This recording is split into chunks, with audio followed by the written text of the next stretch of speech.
Hello, friends from Christchurch, Bellingham. Hello from South Africa. This is Jay Stoms.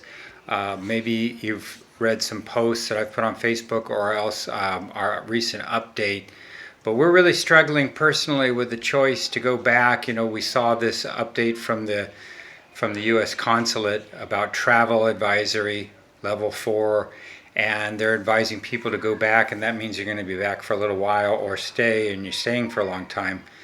The big challenge here is that, yeah, it's late in starting and it's warm, but it's starting and it is growing according to the curves. And the other thing is people here don't necessarily have the same understanding.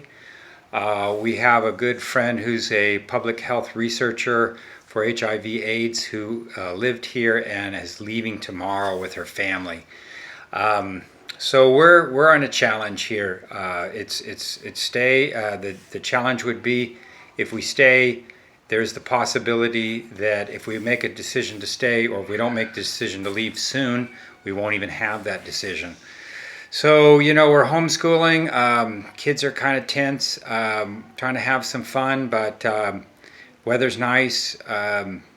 But I guess the biggest concern I have here is that you don't have a public health system. You have some private hospitals, but they'll probably be forced to take more of a public role. The public hospitals are not nearly as nice.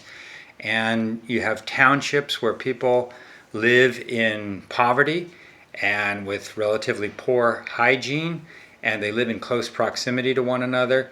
And so social distancing makes like no cultural sense to them, really. And so that's the challenge that we have. And the information that we've got from our friend, who's the public health researcher, and also a medical doctor here and a medical doctor that we know from the States that we've gathered this information from, is that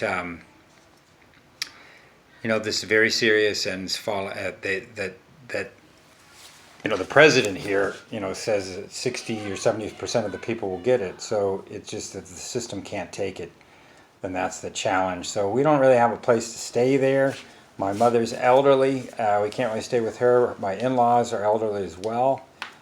We had one offer in Port Orchard. It was going to be very tight. I'm not sure. I have to follow up on that.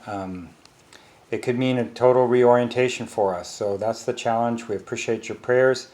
We thank you for your support, and God bless you all. Thanks.